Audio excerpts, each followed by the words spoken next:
Thank you. Ladies and gentlemen of the press,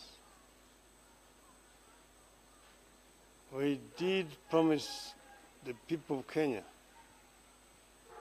that we are going to issue a statement on the way forward after the swearing in.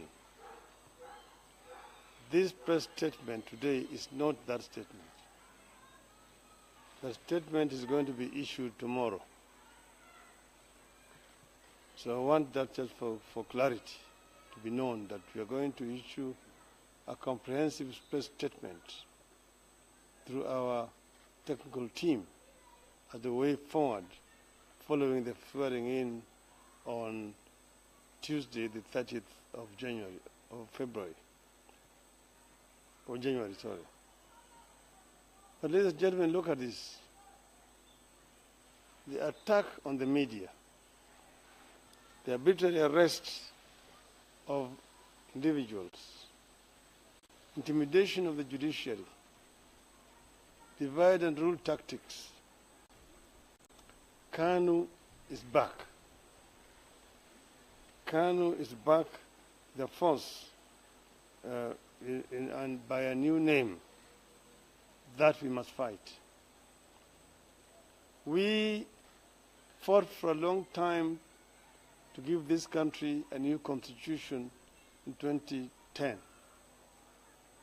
That new constitution, together with all the freedoms that it entails, is under serious attack right now.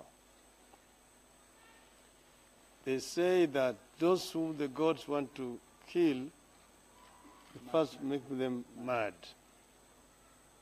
You can see that the Jubilee regime is certainly mad. How else do you explain what has happened to the media fraternity in this country from Monday up to today? That a minister can wake up and say the media disobeyed the order, and as a result of that, they are being punished. Investigations are being carried out, and while the investigations are ongoing, the media will be off air, as if the government owns the media. So that means that the government has completely suspended the operations of our constitution right now. Yet they have not gone to Parliament to get a permission to declare a state of emergency. Who has given Mr. Matiang'i those powers which he is pretending to be exercising? Either we are living under this constitution, or we don't, and we can go, each one of us, our own different ways. We can go different ways. Then there's no need to have a government. If the government itself is going to disobey, violate its own laws and the constitution.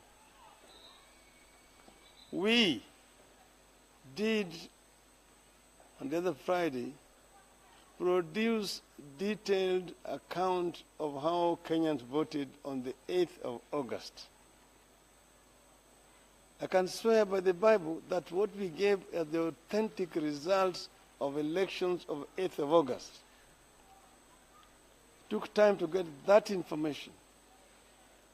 But that is the authentic information how Kenyans voted.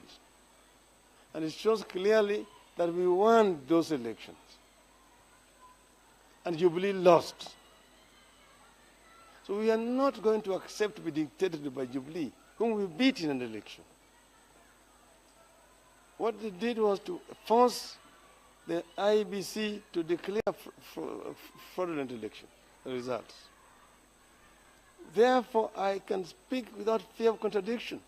That's why I'm speaking with a lot of energy and conviction that I won the elections. This pair on the 8th of August. And that's the reason why I was able to plant between that huge multitude of Kenyans and hold the Bible. I'm doing it not because I'm mad. I'm not a megalomaniac. I'm a very reasonable Kenyan. And I'm talking out of conviction that I won elections.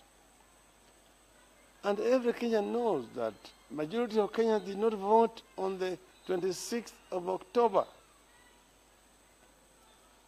The few who voted are known. They know themselves.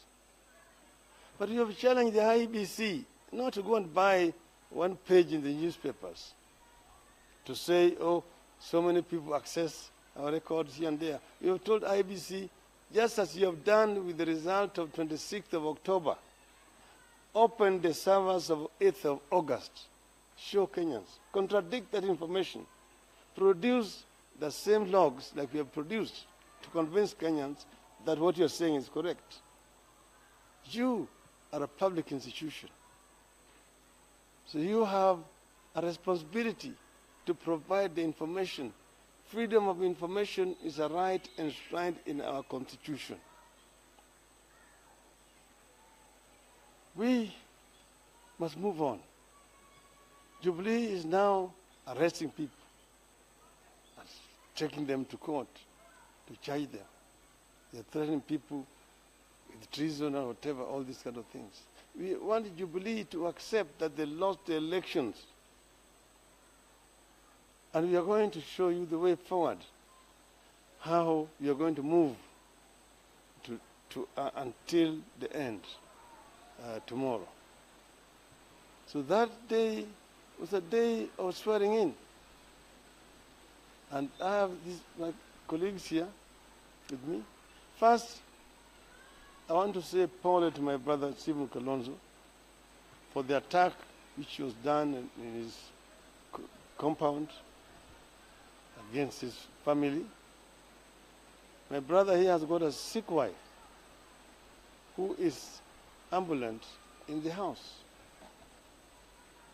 Imagine the kind of shock that such a person receives when a grenade is thrown into the compound and bullets are fired into the compound. The police have said that they are on the track to get these people.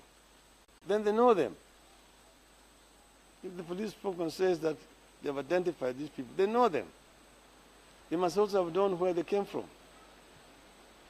Let it not be like that of Jacob Juma or Musandu, where you keep on telling Kenyans, oh, we are going to leave no stones unturned, and the stones are still unturned 2 years later, the case of Jacob Juma. We are going to remain together as NASA, as you can see us here. We are here as NASA, and the so-called division in NASA, which in the media is an invention of the media. I did say that day to the public that these three gentlemen were not there, and that they're going to explain to the people why they were not there. That was the purpose of this press conference, which they have explained why they were not there on that particular day. But I also said that we are together, in spite of themselves not being there on that day, and also said that Kalonzo will take an oath at a different time. So I confirmed what I said on that particular day, that is the situation as it is, and that the war is not intra-NASA. The enemy is known to all our people, and that is where all our guns should be trained towards. We shall remain united, and as I've said, tomorrow we will receive a more comprehensive statement. Thank you very much.